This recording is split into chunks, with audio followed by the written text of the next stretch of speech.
Let's talk politics. Hey everyone, so I know a lot has happened since the Democratic debates, and I do want to touch on impeachment and stuff like that.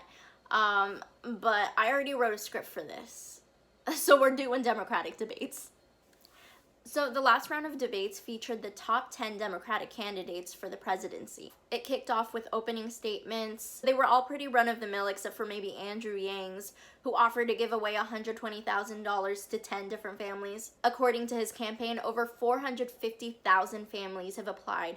Some experts think that this might actually be a campaign violation, but they're not sure because this literally has never been done before. The debates began with the topic of healthcare, with most of the candidates in support of Bernie Sanders' Medicare for All plan. This includes Elizabeth Warren, Andrew Yang, Kamala Harris, Cory Booker, and Julian Castro. Meantime, Beto O'Rourke and Pete Buttigieg are throwing their support behind a Medicare for those who need it, while moderates like Joe Biden and Amy Klobuchar support expanding Obamacare. The Democratic candidates then moved on to the topic of gun control. While all of them generally support the idea that citizens shouldn't have weapons of mass destruction, because we don't need it, there were nuances that I wanted to bring up.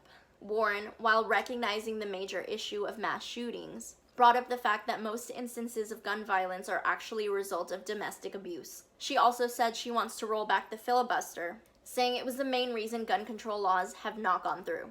While the filibuster was created to encourage debate, it actually became a weapon for lawmakers to not get shit done. I would not like them here or there. I would not like them anywhere. I do not like green eggs and ham. I do not like them. Sam, I am.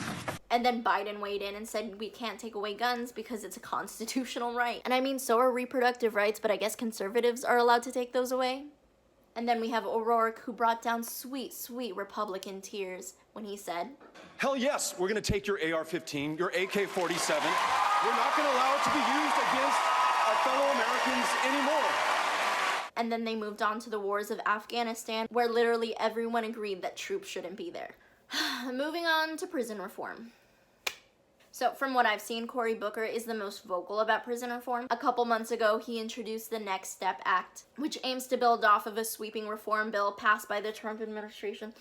So his proposal is a comprehensive reform bill to fix sentencing guidelines, prison conditions, law enforcement training, and re-entry into society. Most of the candidates support expunging pot convictions and granting federal voting rights for those who have already carried out their prison sentences.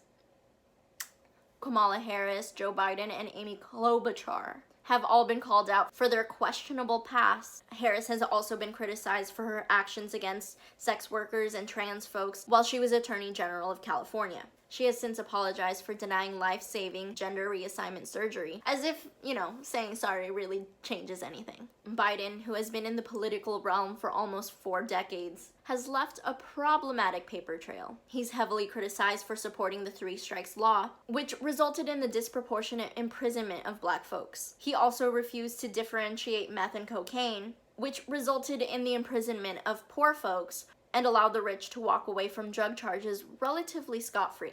And Klobuchar was called out on the debate stage for not caring about criminal justice. Senator Klobuchar, during your 8 years as a prosecutor in Minnesota, there were dozens of incidents where black men were killed by police.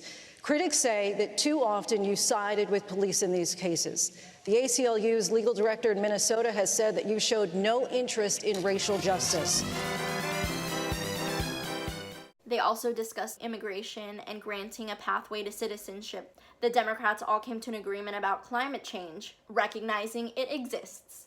And then lastly, we have education. Yang came out saying he's for charter schools, which is low-key problematic because they're essentially for-profit schools and very under-regulated. He also tried to save his ass by saying he's pro-good school. Most candidates are also pushing for increased wages for teachers, with Sanders saying that teachers should be paid at least $60,000. And then Warren promised to cancel all student debt, and honestly, I stopped paying for my student loans, so if she doesn't get elected, I'm gonna be very upset. My interests are high, and so are my cortisol levels. And then the debates wrapped up with protesters yelling at Biden. Things that are important, things that are unimportant.